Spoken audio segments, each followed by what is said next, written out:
Joacín Barrientos Zamudio, secretario general de Acuerdos del Primer Tribunal de Justicia Administrativa en la Ciudad de México, y también inscrito como aspirante al Poder Judicial, con una trayectoria importante en el ámbito del Poder Judicial, doctor, que le permite explicarle a la audiencia por qué aspira a esta nueva condición que le ofrece la impartición de justicia, pensando en que en México los tres poderes de la Unión, el Ejecutivo, el Legislativo y Judicial, son independientes, y que cual sea la voluntad de quienes vamos a sufragar por ustedes el próximo mes de junio, ustedes nos garanticen, en la eventualidad de que lo podamos ver ya como magistrado del Poder Judicial de la Federación, en esa condición. Muchas gracias por aceptar esta invitación y buenas tardes para usted, doctor.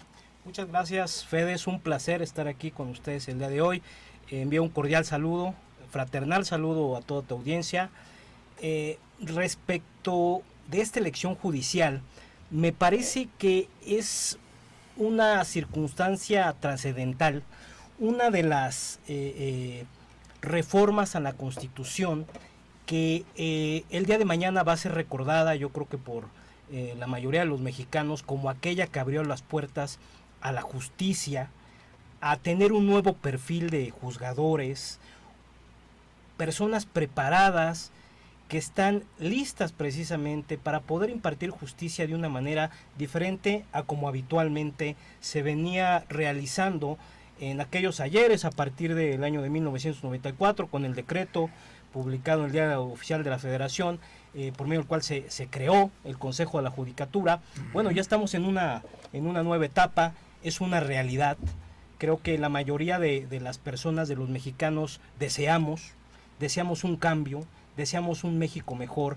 Y bueno, este paso tan trascendental pues va a partir obviamente primero de una impartición de justicia dirigida a la ciudadanía, consciente a la realidad social. Es un cambio que es necesario, me parece, que llegó en un momento muy caótico que está viviendo nuestro país, pero la mayoría de los mexicanos yo creo que estamos conscientes en que es el momento de hacer algo, y pues bienvenido, ¿no? Bienvenido, Fede. Doctor Joacín Barrientos, nos citó usted un año importante, recordándole a la audiencia lo que sucedió en 95, el entonces presidente Zedillo propuso una reforma a reestructurar el Poder Judicial, fue el presidente que acudió al Senado de la República, dado que a la Cámara Alta tiene esa facultad, para proponer que los 19 ministros de la Corte que dejó su antecesor se redujeran a 11 como es a la fecha, y después de junio serán 9.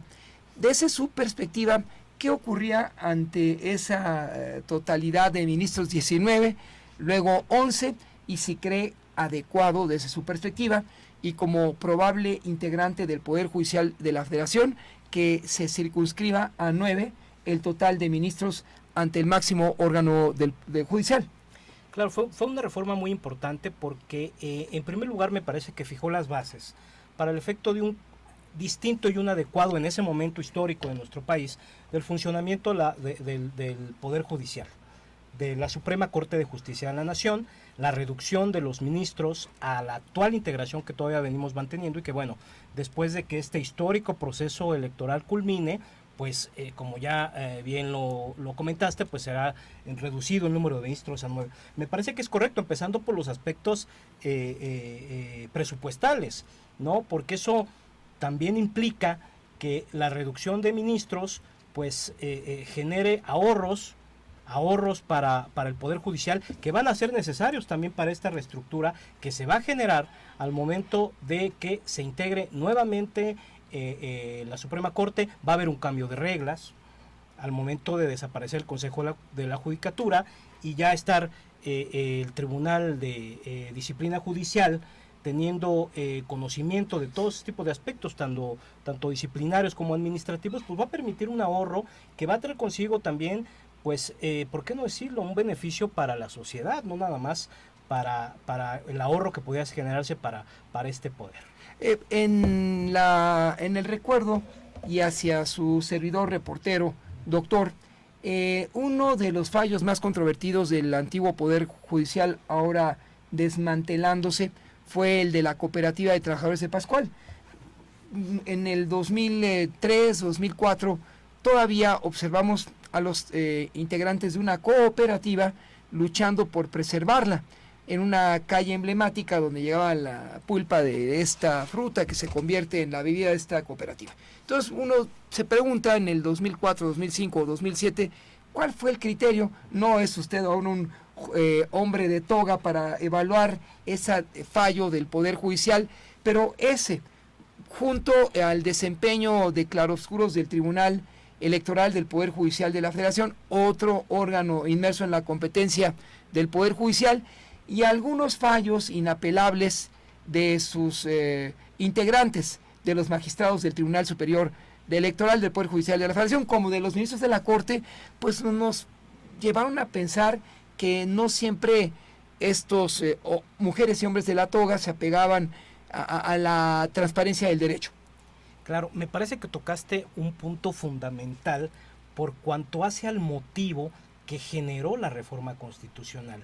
Me parece que existía un descontento por parte de la sociedad en general, esa falta de, a veces, de confianza en sus juzgadores, de los motivos por los cuales se resolvían ciertos asuntos que de manera directa las resoluciones judiciales pues influyen en el patrimonio, en la vida, en la libertad de la ciudadanía. Me parece que esto es uno de los ápices que están trayendo esta reforma, que va a traer consigo, obviamente, esa modificación, esa manera de ver distinto al Poder Judicial, de democratizar el Poder Judicial, para que las personas, el día que tengan que ir a elegir a sus juzgadores, pues sepan finalmente quién es el que los va, el que va a representar, el que va a dictar sus sentencias, las personas en la Suprema Corte, las ministras, los ministros, los magistrados de circuito, los jueces de distrito, que van a resolver sobre las controversias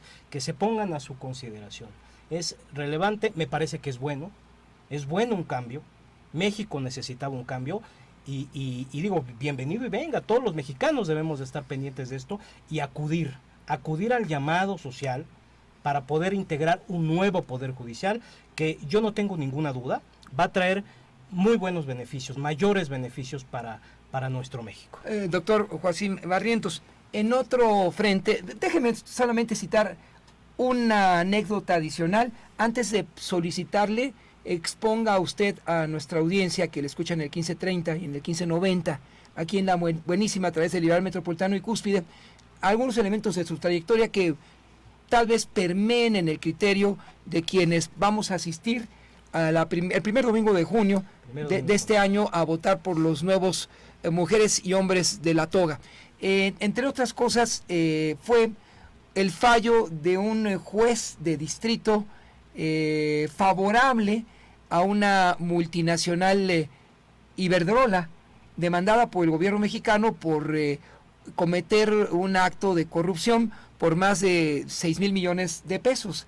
Y la demanda que interpuso Iberdrola, avalada por un juez, que en un momento desconozco cuál va a ser la resolución de este caso, pero está ahí, el litigio todavía sigue ahí. Entonces uno decía también, pues, ¿cómo es que un juez avala a un monopolio como Iberdrola que no fue siempre transparente? Claro, digo, ese insisto, es uno de los, y voy a utilizar una palabra tal vez fuerte, un hartazgo social a la manera en que se vienen resolviendo los litigios y que al final dejan un muy mal sabor de boca a la sociedad, porque en manos de ellos, en manos de los juzgadores, pues está el patrimonio, las decisiones, la vida, la libertad. Litigios que, como se ha comentado, me parece en reiteradas ocasiones, pues que muchas veces tardan años, y que está el patrimonio, la libertad de las personas en un vilo, y hay que mantenerse ahí hasta que el Poder Judicial resuelva actualmente, y de ahí, bueno, pues saber cuáles son los medios legales, de dónde podemos partir y qué es lo que podemos hacer. Yo seguiré insistiendo que esta reforma es algo muy bueno para México, va a traer muy buenas cosas, y así debemos de visualizarlo. Luego nos platicará, en su condición de aspirante a magistrado, ese cambio en un tribunal de sentencias. Ahora lo explica usted por su nombre y antes con su trayectoria, pero dentro de la reforma planteada por el expresidente y la actual mandataria, se contempla también la desaparición del Consejo de la Judicatura. Efectivamente. Por un órgano que se denominará Tribunal de Disciplina Judicial. Correcto. ¿Quiénes lo van a integrar? Va a estar integrado por magistrados que van a visualizar, van a llevar el control de la actuación de todos los juzgadores. Ellos se van a encargar de determinar si el actuar de estos nuevos juzgadores es apegado a derecho, que me parece que es algo relevante e importante, porque antes, bueno, pues había un descuido, se presentaban, me parece, actuaciones por parte de los juzgadores que no siempre estaban del todo reguladas, no existía un control debido de qué es lo que hacían, de cómo resolvían, y bueno, pues eso ha traído consecuencias pues no benéficas para la sociedad. Doctor Wasim, usted aspira a ser juez de distrito, aclaro, pero nos platica la audiencia y ofrece un amplio panorama de los diferentes encargos populares que integrarán al nuevo Poder Judicial, y por ello le pregunté desde el top, la cima, que es el ministro de la Corte, le pregunté también sobre los exconsejeros de la Judicatura, que tendrán otra denominación, los magistrados, y usted a juez de distrito. Recordé hace unos años, allá por el 2009, a un secretario de cuenta que labora en el Poder Judicial, y esto digamos que es la otra cara de la moneda, sí, claro, para que nos explique usted desde la base y nos ofrezca un antecedente de su actual desempeño. El candidato a juez de distrito salta con un examen riguroso en el cual participa un ministro, un consejero de la Judicatura, para evaluar si el secretario de cuenta de un ministro de ascendencia chapaneca ya desaparecido tiene la habilidad, va a un examen severo y accede al cargo de juez de distrito acreditado en Nezahualcóyotl. Pues un examen severo, me consta, una persona que me invita a ver su examen, me dice, usted que es tan crítico, que dice que Naciones Unidas dice que somos un poder corrupto, observe, lo invitado, aceptamos el reto y la responsabilidad. ¿Qué va a suceder? Ellos ya dimitieron todos. ¿Y no, qué piensa usted de esa dimisión masiva que deja el espacio abierto para que usted, doctor, tenga la oportunidad, acreditando un examen tan riguroso como aquel, y además someterse a nuestra voluntad? Frente a este primer capítulo y el segundo, ¿qué nos puede resumir? Pues me parece que habrán tenido sus motivos para dimitir, no me atrevería yo a dar una opinión, pero bueno, esto está abriendo la puerta para un nuevo tipo de juzgador. El juzgador más humano, el juzgador consciente de que la ley no puede interpretarse tal cual se encuentra escrita, no podemos realizar una interpretación letrista de la ley, sino debemos de hacerlo a la luz de los derechos humanos, a la luz de los derechos humanos, de los tratados internacionales, siempre ponderando ese principio pro hominem, pro personae, en beneficio de aquel que acude ante un órgano jurisdiccional para pedir justicia, para exigirle a los órganos jurisdiccionales del Estado que volteen y que digan, oye, aquí estoy yo, tengo un problema, sé humano, resuélveme como debe de resolverse mi asunto. Doctor Wasim Barrientos, ahora platíquenos brevemente acerca de su desempeño como secretario general de acuerdos, primero del Tribunal de Justicia Administrativa de la Ciudad de México, dado que en diciembre este equipo deliberal metropolitano acudió al informe anual de este órgano. Le explicaba de esta manera tan sencilla a la audiencia, hasta en una multa ustedes coadyuvan a un litigio favorable y apegado a la justicia en su actual desempeño. Por supuesto, sí, efectivamente el diciembre pasado fue el informe de labores de la magistrada doctora Estela Fuentes Jiménez, a quien envío un caluroso saludo, a efecto de rendir cuentas respecto del ejercicio inmediato anterior, del ejercicio 2024, y por ahí tuvimos la oportunidad de saludarnos y de vernos. Bueno, el Tribunal de Justicia Administrativa de la Ciudad de México es un órgano jurisdiccional de relevancia e importancia, como bien lo comentas, para todos los ciudadanos que habitamos aquí en la capital de nuestro país, porque en él se dirimen controversias desde una multa de tránsito hasta asuntos relacionados con construcciones, con responsabilidades administrativas, con usos de suelo, que tenemos esas circunstancias, esas cualidades, atendiendo en la Ciudad de México a los programas de desarrollo urbano. El tribunal está integrado por 5 salas ordinarias jurisdiccionales, una sala ordinaria especializada, tiene una sala superior integrada por 9 ponencias, se encuentra la sección especializada en la Sala Superior, tenemos la Secretaría General de Acuerdos 1, de la cual tu servidor pues detento la titularidad en este momento. Tenemos una Secretaría General de Acuerdos 2, que es la encargada de revisiones y amparos, una Secretaría General de Compilación y Difusión, tenemos una Secretaría Adjunta de la sección especializada de la Sala Superior. Es un órgano muy complejo, organizado precisamente para dirimir las controversias de los particulares o inclusive de las autoridades, dependiendo de cuál sea la naturaleza del procedimiento contencioso administrativo que se ponga a consideración del tribunal, que permea también como un tribunal cercano a la gente. Acuñé esa frase, es una frase de la ministra Yasmín Esquivel Moza, también a quien cariñosamente le envío un saludo, y que la realidad es esa. El tribunal durante muchos años se ha mantenido desde su creación hasta la fecha como un tribunal que es cercano a la gente, trata de dirimir las controversias de manera pronta, de manera expedita, apegada a derecho, emite resoluciones, tratando que la mayoría del tiempo se respeten esas etapas, esos términos procesales, para finalmente emitir una resolución que pueda ser puesta a la consideración si es que las partes no se encuentran de acuerdo, bueno, pues ya del Poder Judicial de la Federación, que es donde entrarían pues los juzgados de distrito, los tribunales de circuito, para entonces resolver sobre las decisiones que emite el Tribunal de Justicia Administrativa de la Ciudad de México. Doctor, ¿cuál fue la resolución que marcó su desempeño precisamente como titular secretario general de acuerdos en el primero del Tribunal de Justicia Administrativa de la Ciudad de México?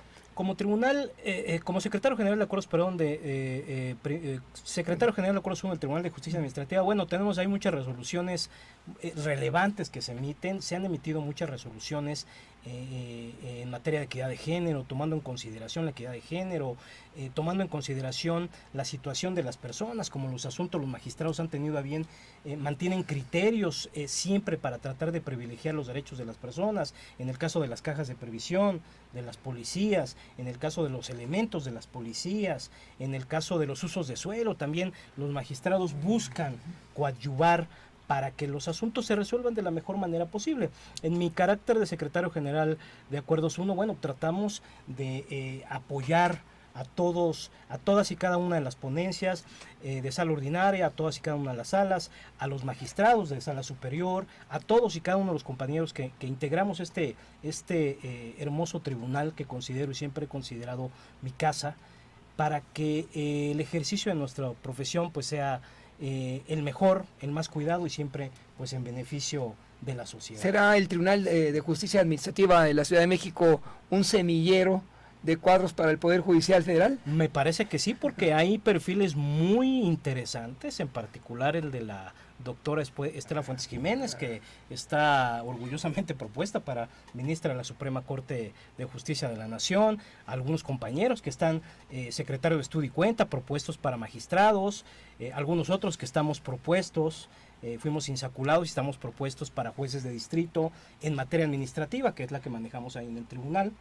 Y eso, bueno, pues me parece que es la palabra correcta, Fede, un semillero que va a permitir también que esa capacidad, esa calidad de juzgadores que tiene el Tribunal de Justicia Administrativa, pues finalmente trascienda a esta elección tan relevante en nuestro país. Algunas llamadas de la audiencia se vinculaban con el tema de la insaculación, aspirante a juez. Doctor, ¿podría explicarnos acerca de ese proceso de insaculación? El proceso de insaculación fue un proceso bastante complejo. Primero se tenían que cubrir ciertos requisitos documentales que fueron analizados debidamente por cada uno de los comités de evaluación, determinando aquellas personas que cumplían con los requisitos documentales para efecto de pasar a la siguiente etapa. Una vez que se concluyó con esa etapa de evaluación, bueno, siguió la etapa de las entrevistas. Los tres comités llevaron a cabo sus entrevistas. Bueno, ahí tuvimos una particularidad por parte del Poder Judicial. Sin embargo, el Poder Legislativo y el Poder Ejecutivo cumplió cabalidad con el mandato, con la reforma constitucional, y llevó a cabo sus entrevistas como fue instruido, como fue demandado, y esto permitió reducir la lista a cierto número de candidatos que fueron los que estuvieron incorporados en las tómbolas. Esas famosas tómbolas que cuando fue el sorteo, la insaculación pública, bueno, cada uno de los comités llevó a cabo de la manera que lo determinó la insaculación pública, y fue lo que permitió ya en la reducción al número de encargos que se encuentran dispuestos para poder, atendiendo a las vacantes obviamente, y que fueran remitidos una vez por cada uno de los comités al Senado de la República, y esta a su vez, previa aprobación, al Instituto Nacional Electoral, que tengo entendido que en días pasados, bueno, ya así sucedió, ya tienen los listados, y bueno, pues de ahí para adelante, en la siguiente etapa que va a incorporar o que va a integrar esta reforma judicial. Ya nos aclaró en la respuesta al planteamiento, doctor Joacim Barrientos, como aspirante a juez del distrito del Poder Judicial de la Federación, su proceso pasó por el Congreso de la Unión. En este sentido, en el Senado de la República, y esa fue la primera aduana, pasó la segunda y ahora vendrá la aduana decisiva, que es la voluntad popular de los mexicanos hacia ustedes. Así es, aquí la ciudadanía tiene la última palabra, y eso es lo que va a permitir legitimarnos como juzgadores, porque ese tipo de encargos, esta legitimación que nos va a dar la ciudadanía, es lo que va a marcar la trayectoria de cada uno de aquellos que estamos aspirando y que lleguemos a ocupar algún encargo en el Poder Judicial, porque la ciudadanía nos puede demandar o nos podrá demandar en cualquier momento el cumplimiento efectivo de ese voto de confianza que el 1 de junio se puede dar en su caso, y tendremos que responder con profesionalismo, con decisión, con compromiso, que es lo que tenemos los nuevos juzgadores de ahora. Cuando observábamos en un evento en el Senado de la República la toma de protesta de un ministro de la Corte, quien previamente y bajo las antiguas normas era evaluado pero por el Comité de Justicia del Senado de la República, decía uno, después de este corte platicamos de esa experiencia y cómo será la de usted, cómo jurarán los jueces de distrito después del primer domingo de junio próximo, ante qué instancia, y le citaré dos casos que usted deberá tomar en cuenta, aspirante a juez de distrito, de jueces de distrito que en nuestra perspectiva no fueron tan transparentes. Uno de ellos fue quien liberó de cargos a García Salvide, un hotelero de Quintana Roo y vinculado con una operación de lavado de dinero, porque el presidente del Senado era Diego Fernández de Ceballos, y él contrató al abogado Antonio Lozano Gracia. Entonces el abogado, con un bufete especial, llegaba al Poder Judicial y el abogado decía, ahí salimos pero soltando tanto. Esa era la versión de antes, y frente a ello quisiera que después de este corte, aspirante doctor, nos explique cuál es su visión. ¿Cómo no? Con mucho gusto, Fede. Así lo dice el amor. Así lo dice el amor. Así lo dice el amor. 24 horas de música buenísima, diversión y alegría. Una sola duda en que el doctor Joacim Barrientos, quien aspira a ser juez de distrito del Poder Judicial de la Federación, pues no incurrirá en la práctica de casos contados, tal vez con los dedos de la mano, de algunos jueces que no fueron tan rectos. Le citaba juez, bueno, la audiencia nos pregunta también si de contar con el respaldo de los mexicanos en este proceso democrático del primer domingo de junio, usted invitará a jóvenes a incorporarse a su equipo de trabajo como juez de distrito, hasta un secretario de actas, o ya nos decía usted la figura. De acuerdo, no, con mucho gusto, Fede. En primer lugar, me gustaría reiterarte a ti y a toda tu audiencia, pues mi compromiso con la transparencia. Finalmente creo que ese es uno de las virtudes que debe tener el nuevo juzgador, y más por lo que hemos venido viviendo en nuestro país. La juventud es el futuro de México. No podemos ni debemos, aquellos abogados que ya traemos ahí ciertos años de experiencia, dejar esas personalidades, esas capacidades que traen los nuevos abogados. Y no solamente en México, esto está enfocado a la elección judicial, no solamente los abogados, sino también pues aquellos nuevos jóvenes profesionistas que tienen mucha capacidad, que vienen con un ímpetu, empujando desde atrás para generar un cambio en México. Obviamente es importante que sean tomados en cuenta no solamente los jóvenes, todos aquellos que tengan las ganas de seguir luchando, de aportar algo para México, de aportar algo para su cambio. Déjame decirte orgullosamente, que es algo que venía platicando con mi esposa, yo soy orgullosamente jarocho del heroico y generoso puerto de Alvarado, Veracruz, pero capitalino por convicción. Yo quiero mucho a la Ciudad de México, amo a mi natal Veracruz, pero pues con todas las pilas para lo que venga, ¿no? Me parece que la experiencia que tengo ya de años, tengo una maestría en Derecho, un doctorado en Derecho, un postdoctorado en Derecho, tengo diplomados por parte de la Suprema Corte de Justicia en materia de amparo, en materia de derechos humanos, tengo una especialidad en criminalística, me he preparado para este momento histórico del país y finalmente creo que eso es lo padre de todo esto, poder perfilarte para servirle a México. De ahí depende. De Alvarado tal vez no, pero sí de Jalapa. Fue un magistrado presidente del Tribunal Agrario, Luis Octavio Porte Petit, Sí, como en paz descanse. Y él desde aquellos tiempos, hace 15 años, planteaba al interior del Poder Judicial enfocado a los temas de litigio agrario un cambio generacional. Decía, ojalá que quienes me sigan aquí tengan otra visión.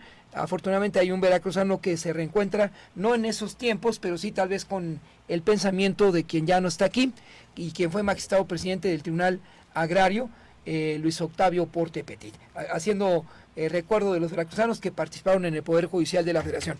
Le cité entonces el caso aspirante a juez de distrito, de ese juez de distrito que recibió instrucciones del presidente. Imagínense, ¿cuál división de poderes?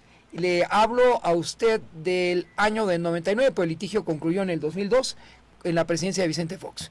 El presidente del Senado de la República, titular del Poder Legislativo, ordena a través de un representante de su despacho que intervenga directamente en el ánimo del juez de distrito para resolver un litigio favorable hacia el hotelero García Salvidea, frente a un caso de claroscuros y asumiendo que usted nos representará con transparencia en la eventualidad de ocupar el cargo de juez de distrito. ¿Qué nos diría?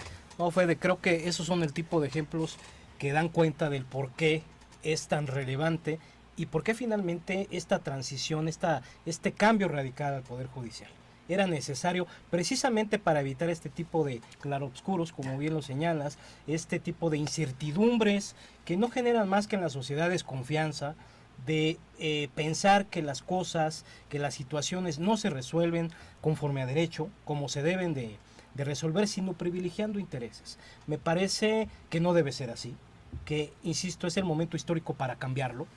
Este es el cambio que debe de preponderar y es lo que finalmente todos aquellos que tenemos la oportunidad de participar en este histórico cambio, en esta histórica modificación a lo que ha venido siendo el Poder Judicial durante varios años, nos va a permitir trascender para ser juzgadores de calidad, preparados, transparentes, cercanos a la ciudadanía y también con la obligación de rendir cuentas, porque también se trata de eso, de decir, bueno, aquí estoy y mi capacidad y mi prestigio es el que habla por mí, ¿no? Último caso de claroscuro, se lo cito aprovechando su visita a esta que es su casa informativa, y que además fue motivo de un señalamiento por parte del Departamento de Justicia de Estados Unidos, cuando una jueza del Poder Judicial decide otorgar libertad al narcotraficante de Rafael Caro Quintero, esto en el 2013. Entonces, ¿aquí qué ocurrió? Mis palabras pueden ser rebasadas por los analistas, los expertos en la materia, doctor Joacim, pero el hecho es que esta jueza aún está en el Poder Judicial y el Consejo de la Judicatura, que encabezaba el ministro presidente, algo también extraño, pues no la sancionó. Claro, digo, ahí es el tipo de circunstancias que se prestan, me parece, a muchas interpretaciones, poca claridad, que, híjole, pone a la sociedad a elucubrar, a pensar, bueno, pues, ¿qué es lo que está pasando? ¿Por qué se está resolviendo así? Si tenemos muy claro, ¿no?, el tipo de personaje del que se trata, en este caso en particular, pero me parece que van a venir mejores tiempos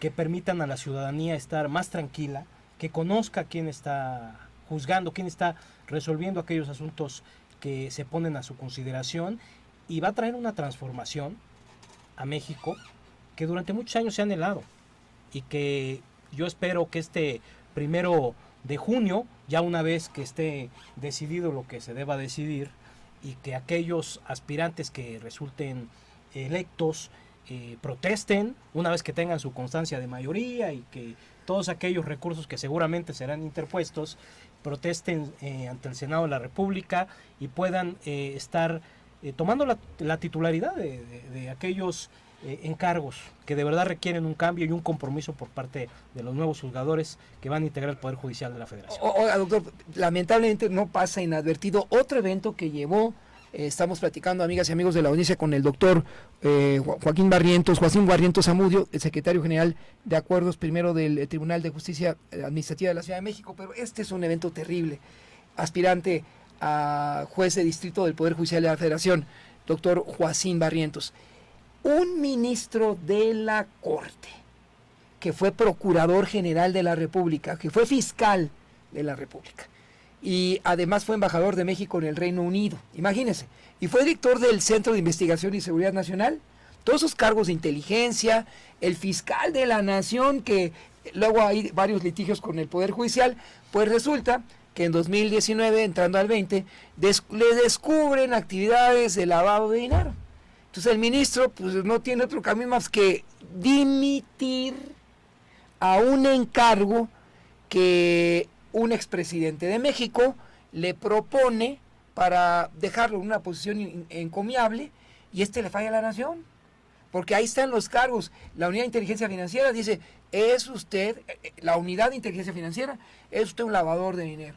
Entonces, sin que sea el caso, pero dado que nos da la oportunidad de presentar su tesis del por qué, como la doctoral y la postdoctoral, que son tan importantes como esta a la que aspira, ¿qué nos puede asegurar que usted, doctor, guardando toda proporción desde luego, es un hombre transparente?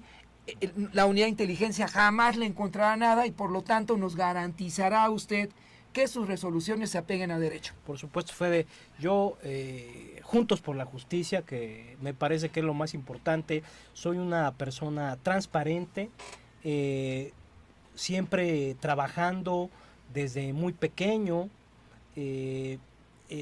surgió ese amor por mí hacia el derecho y hacia la ley. Tuve el mejor de los maestros, mi padre, mi mejor maestro, un excelente profesionista, un excelente servidor público que infundió ese amor en mí por lo justo, por la honradez, por la decencia. Mi compromiso siempre ha sido desde el servicio público, y en otras batallas que he tenido como abogado postulante, defensor de derechos humanos, en algún momento de mi vida en la Comisión de Derechos Humanos de la Ciudad de México, a quienes también mando un cordial saludo, muy afectuoso, siempre luchar por las causas justas, siempre íntegro, me considero un profesional en lo que hago, recto, intachable. Mi reputación en el Tribunal de Justicia Administrativa de la Ciudad de México, donde ya tengo más de 12 años de tener el honor de colaborar, siempre me he conducido con la verdad, con decencia, siempre exigiéndome el máximo, a efecto de que todo aquello que haga se realice de la mejor manera, porque finalmente uno toca la vida de las personas al momento de interactuar con ellos, durante la substanciación de sus juicios, durante la resolución de sus asuntos, cuando les corresponde a los magistrados. Entonces, es muy importante que la ciudadanía sepa que cuenta con un servidor íntegro, intachable y siempre responsable y comprometido con la adecuada impartición de justicia administrativa en la capital del país. Doctor Joaquín Barrientos, ¿nos dijo que le acompaña a su señora? Me acompaña mi señora esposa. Señora, puede pasar rápidamente. A ver, quien nos da transparencia, solvencia moral, permítame hacer, dada la presencia de su señora aquí, que nos haga un comentario de por qué cree que usted puede llegar a representarnos en el Poder Judicial de la Federación. ¿Cómo no, Fede? Con mucho gusto. Señora, que ella diga. Que la interrumpa. Tome asiento, por favor. Tome asiento con su nombre, señora. Es una pregunta muy sencilla. Ya escuchó usted el interrogatorio, sin ser Ministerio Público su servidor, pero no, de buena fe. ¿Por qué asume usted que el doctor Joaquín Barrientos puede ser un representante digno de nosotros que aspiramos a una justicia expedita y transparente en el Poder Judicial de la Federación como un eventual juez de distrito? Muchas Con su nombre, gracias. señora, por favor. Soy Dione Cambrón Pérez, esposa de Joacín Barrientos desde hace 19 años, con una hija de 12 años, adolescente. Y pues bueno, preparándonos para el crecimiento de ella día a día, con altas y bajas de ser adolescente, pero bueno, pues ni modo. Yo siempre se lo he dicho a mi esposo, yo te admiro por la trayectoria, por quién eres, no porque sea mi esposa, se me hace una persona muy inteligente, muy recto, y la manera de resolver las cosas, en cómo lo hace, siempre en favor y en pro de las personas. Tenemos algún problema, él siempre busca la mejor solución para seguir adelante en situaciones familiares. Tenemos problemas, él alguna vez, por ejemplo, en su trabajo, que llega cansado, trata de siempre dar lo mejor de sí. Siempre, siempre, siempre. Hay veces en que hemos tenido problemas, me dice, es que no te lo cuento para que no te angusties. No, es que cuéntame. Y él es así, trata de siempre levantarse, salir, buscar la solución, responder y siempre, siempre poniendo muy en alto la justicia, que es finalmente pues a lo que se dedica, ¿no? A buscar la justicia. Su servidor ya lo interrogó basado en las preguntas de nuestra audiencia y no como Ministerio Público. Quisiera que usted tomara esa tarea del reportero por 2 minutos y le hiciera una pregunta muy específica a quien aspira a representarnos ante el Poder Judicial de la Federación como juez de distrito. Señora, por favor. Fede, perdón que te interrumpa, déjame decirte que ella también es abogada, entonces pues mejor. es una muy buena interlocutora de lo que le estás pidiendo. Entonces, derivado de esa actividad, pediría, abogada, que como abogada y desde luego madre de familia, quien mejor que usted, que es testigo presencial de su adecuado desempeño, le haga una pregunta de abogado a abogado. Joacín Barrientos, doctor Joacín, vamos a suponer que de alguna manera llegas a donde el objetivo lo tenemos puntado. Supongamos que por azares del destino se te inicia procedimiento. ¿Serías capaz de buscar algún conocido, algún amigo como se dice por ahí, para chisparte? ¿O asumirías la consecuencia tal y como lo marca la ley? Qué buena pregunta, pero bueno, pues, tú que tienes tantos años de conocerme, sabes que soy una persona íntegra, siempre asumo la responsabilidad y las consecuencias de mis acciones, siempre trato de dar lo mejor de mí y salir adelante siempre de la mejor manera posible. Entonces me parece que hay que afrontar las situaciones de manera íntegra y responsable, que es lo más importante. Y de ahí siempre encontramos solución para todo. ¿Algún comentario final, señora? Muchas gracias. Sabía que ibas a contestar eso. Y si no, No sé. En la casa, la consecuencia. Muchas gracias. A usted por participar, No. nos enriquece su intervención abierta. Al contrario, muchas sin gracias. papelito además, esto es abierto. Y quisiera, doctor Joacín, nos diera, recapitulando los temas que le fueron planteados por su colega abogada y por este reportero, sus conclusiones. Mi conclusión, vamos con todo, es un momento histórico en nuestro país, la reforma judicial va a traer la oportunidad de que llegue un nuevo tipo de juzgador más cercano a la gente, que realmente resuelva de la manera que se tiene que resolver, privilegiando el derecho humano, la capacidad debe ser la mayor de aquellas personas que aspiren a estos cargos en el Poder Judicial, precisamente para evitar ese tipo de circunstancias que generaron esta reforma constitucional que finalmente llegó, que estamos todos, me parece, esperando con buena cara y con buenos ojos todo aquello que venga después del 1 de junio, porque es un paso adelante para nuestro país. Abogada, ¿algún comentario con el que desee usted cerrar esta entrevista con el aspirante a juez de distrito del Poder Judicial de la Federación? Muchas gracias. Pues salir a votar, ejercer nuestro derecho, buscar los perfiles de las personas que nos van a representar y tomar la mejor decisión, y yo les puedo garantizar que mi esposo tiene el perfil idóneo y es la persona más justa que yo conozco, y conozco muchos abogados, en este medio estamos, y pues bueno, a seguir de la mano y por el buen camino.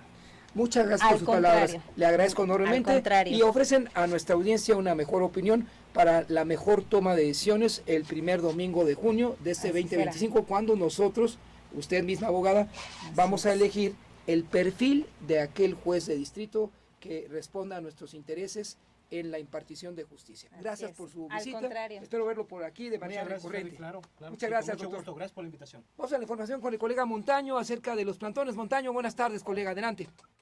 ¿Cómo estás, Federico? Buenas tardes a ti al auditorio. Pues sí, ya terminó este bloqueo de los tantos que anunciaron para este lunes, y en este caso fue el de los trabajadores de la salud del Estado de México, que bloquearon precisamente el Boulevard Puerto Aéreo a la altura de la calzada Ignacio Zaragoza. Esto colapsó parte del oriente de la Ciudad de México, y bueno, aquí los trabajadores pues lo que exigen es más insumos para las curaciones, más medicamentos, y están señalando que los lineamientos del IMSS Bienestar los están afectando en sus condiciones de trabajo, en sus condiciones laborales, y ellos se están viendo afectados porque dicen que el instituto, o todos los institutos estatales de salud en México, no pueden responderles a sus demandas laborales porque ya están incorporados al IMSS Bienestar, y esto es cuento de nunca acabar, porque o los mandan para allá, para el estado, para su estado, o los mandan para acá, para la Secretaría de Salud Federal, y ellos están en la incertidumbre. Federico. Montaño, es un día crítico para la movilidad citadina y metropolitana. Pues sí, aquí ya terminó este bloqueo y aquí estamos pendientes. Gracias por esa información. Y Montaño, ojalá pueda recapitular lo que ocurrió también. No fue la nota asignada. Allá precisamente, Paquita, oye, murió Paquita, la del barrio, precisamente paisana veracruzana, ahora que tuve la oportunidad de platicar con un aspirante a la titularidad del Poder Judicial como ministro de la Corte, como juez de distrito, y él haciendo una evaluación de los ministros de la Corte, de los jueces de distrito, de los consejeros de la antigua judicatura en defunción, un paisano veracruzano destacado también, como lo fue Luis Octavio Portepetit. Lamento informarles de la muerte de Paquita, la del barrio, otra destacadísima paisana que hizo historia en lo que ella conoció mejor que nadie. Donde quiera que se ubique Paquita, le recordaremos por esa forma tan sensible, abierta, entusiasta de llegar al corazón de todos los mexicanos. Ese fue el estilo de Paquita del barrio. Vamos a enlazarnos en un momento con el colega Temolsin. Acerca de los hechos que hoy se registraron en la mañanera, pero déjeme recapitular notas importantes que abordamos con ustedes en la primera sección de este espacio que nos llevaron al ámbito internacional. El hecho de destacar que la guerra Ucrania-Rusia concluyó. Un capítulo cruento con varias miles de muertos que no debió concretarse y que al final, en la perspectiva de su servidor, es más importante lo que usted opine, le ofrecieron la razón a Vladimir Putin, dado que Ucrania fue una de las 15 repúblicas integrantes de la ex Unión de Repúblicas Socialistas Soviéticas y que desde 1991 decidió tomar una vía independiente. El problema de Ucrania, audiencia, es que pudo mantenerse así, pero al presidente Zelensky y a su antecesor Poroshenko, quien por cierto era un empresario de la industria de los chocolates, se les ocurrió, tal vez pensando en la mentalidad chocolate, decir: nosotros vamos a incorporarnos a la OTAN. Y esa incorporación significaba, en un principio, renunciar a una condición geográfica, geoestratégica, que siempre vinculó a Ucrania con Rusia. Ahora, pensar si Ucrania es más antigua que en Rusia, esa es otra historia, y qué nación es más ortodoxa que la otra. Y si un actor de cine y también ducho en la actuación y en el baile como Zelensky tiene la capacidad de portar la efigie de un jefe de Estado, como lo ha hecho hasta estos días Vladimir Putin, quien hoy por hoy, de acuerdo con las últimas encuestas que observamos el año pasado en el periódico Le Monde, es el estadista